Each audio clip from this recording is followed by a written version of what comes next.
Okay, so peri periodontal brain peritoneal cancer. That's what I have. It is very rare, and it develops in a thin layer of tissue that lines the abdomen. So for over 2 years now, I have been experiencing extreme abdominal pain. And I've been to the ER many, many, many times. And they just looked at me like I was crazy. Just a little background on me. When I was at the hospital going into labor, well, actually, I was induced with both my children 2 weeks over, natural childbirth, no, what's that, the thing they stab in your back, the needle? Epidural. No epidural because I was scared, chicken. So I did both my children naturally, natural births, but due to the medication slowing down their heart rates, it was like, let's go vintage. Woo! Stone Age birth. So no medication. Reason why I'm telling you this, all of this, is so when I was going to the hospital to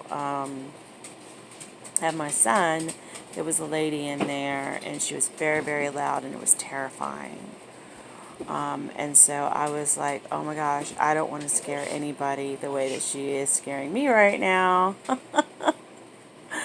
So with both my children, I was nearly silent birthing, except for breathing.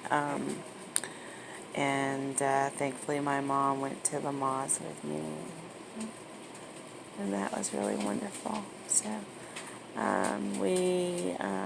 and she was there with me,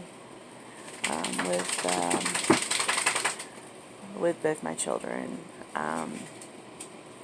Anyway, so I was silent, quiet, because I didn't want to scare anyone who was becoming a new mother. So on that note, childbirth, quiet. When I went to the emergency room last year, not quiet. The abdominal pain was so intense I was screaming. Horrible. Felt like knives, and someone was trying to bust out of my abdominal walls. Like, it was horrible. Anyway, so essentially people thought I was insane, or crazy or whatever, because they couldn't find out what was wrong with me. And they ran like CT scans and things like that. And on that occasion, I heard the doctors whispering, well, she's too fat, we can't read this. And I was like, done.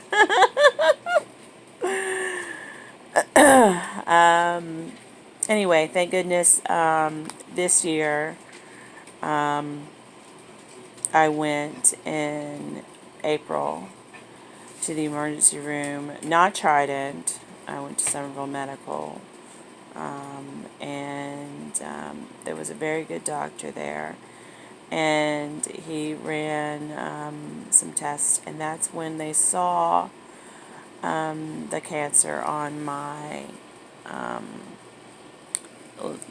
liver. So he said that I needed to get with my oncologist immediately. And so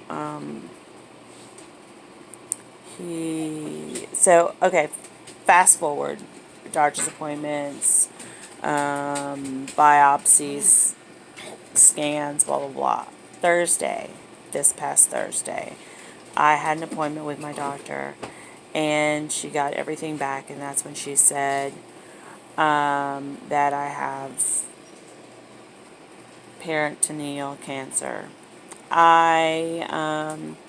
So when I had my biopsies, they pulled fluid from around my liver. All this is new. So I'm a research bug, and I'm just learning my way through here and trying not to research too much, because too much research can lead you down a rabbit hole of insanity and scary town. So anyway, so ascites are bad. That's what they were pulling. ASCITES. Cancerous, malignant, cancerous ascites are even worse. Yay! So, anyway, I have those lovely critters, and peritoneal cancer, mine stems from my original cancer, which was endometrial, and your peritoneal fluid covers everything in your abdomen, including your reproductive organs. So when the doctor, my original cancer doctor, told me that he did not get it all, it stems from my original cancer. So all these years I've been saying, I'm in pain, there's something wrong with me, there's something very, very, very wrong. It was this thing festering in there.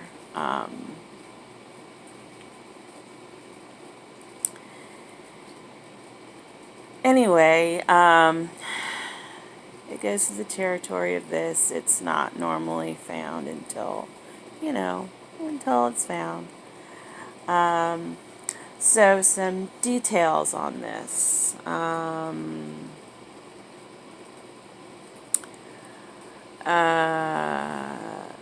So also it's made of epithelial cells, and it produces fluid that helps organs move smoothly inside the abdomen. So it covers everything.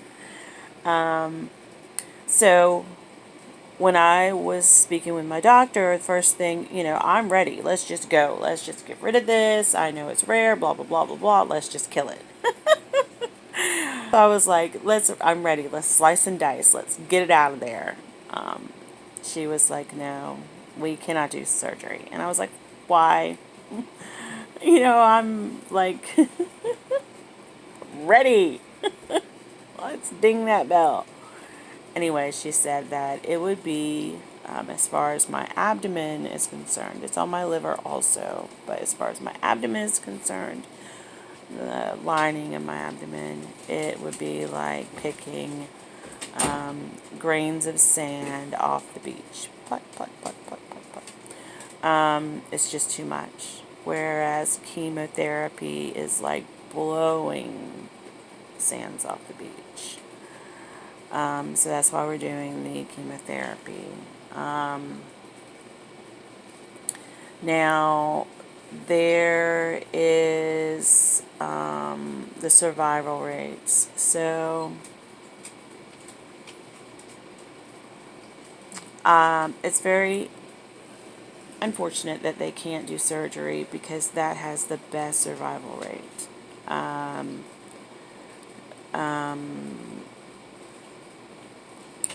But they're doing this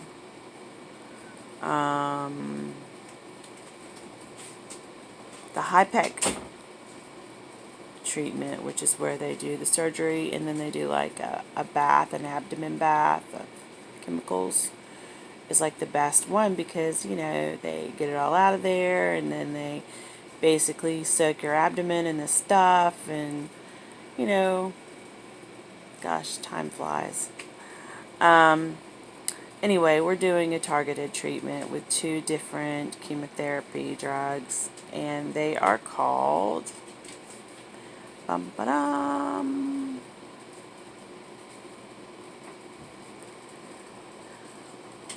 Taxol, Taxol, and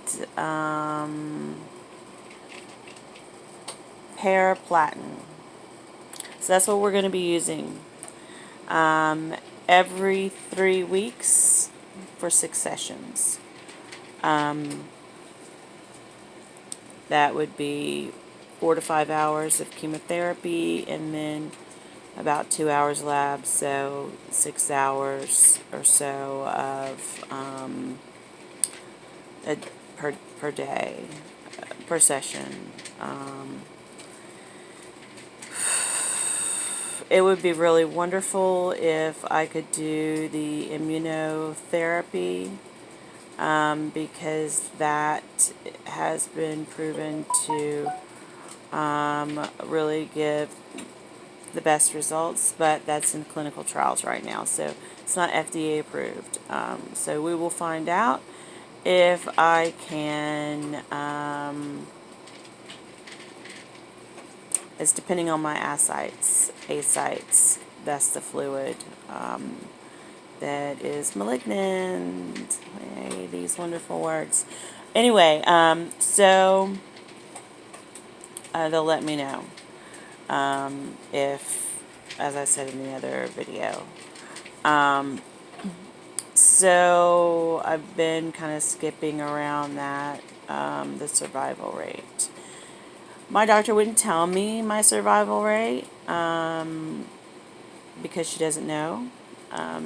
This is a journey that we're going to go on together, and we'll know more after the first set of labs. However, just in general, the prognosis for individuals with primary peritoneal cancer is often poor. Just reading. I'm kind of still in shock, a little bit of robot mode, trying not to cry, but we'll work through this together.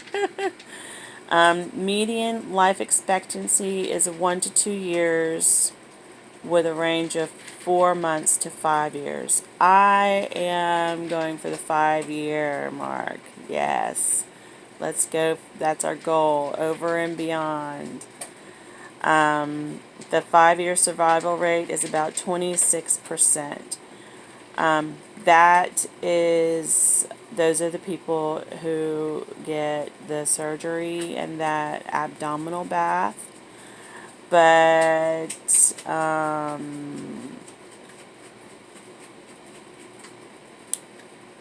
we're going to do everything that we can. I'm going to do everything that I can. One of which is going to go onto a keto diet to limit the amount of sugar intake, because cancer cells thrive on sugar. So that's what we're starting today. Ha! Not going to get any sugar for you. I feel a little crazy sometimes. This is a lot to take in.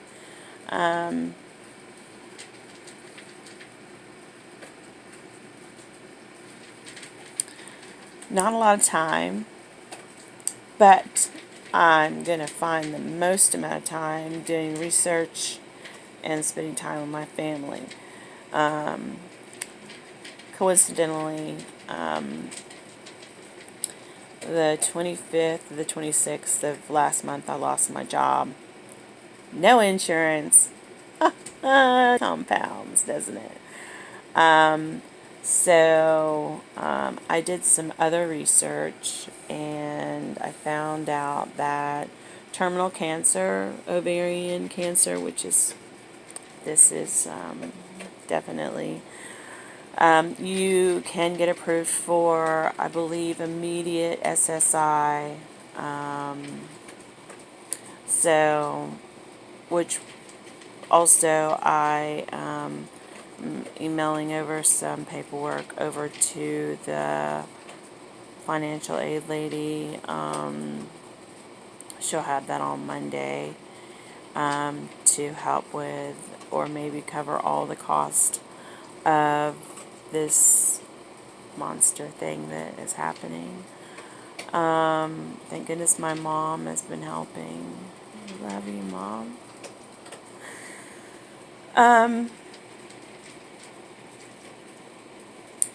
And my husband has been door dashing to make money, which has been nice. I need to wash my hair. It gets dirty real fast. But I am,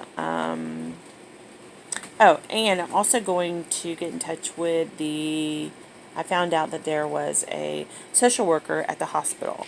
So I'm sure that that social worker will be able, which I'll be making contact with on Monday, they will be able to point me in and maybe help me in the right direction of getting all those things fast forwarded. I also need to make a will. Aw. Okay, so I think that's about it. So on the low end, 2 to 4 months. On the high end, 5 years. That would be with the surgery, which I'm not. But who cares? I'm going to do whatever I need to do. Anyway, okay, that's it.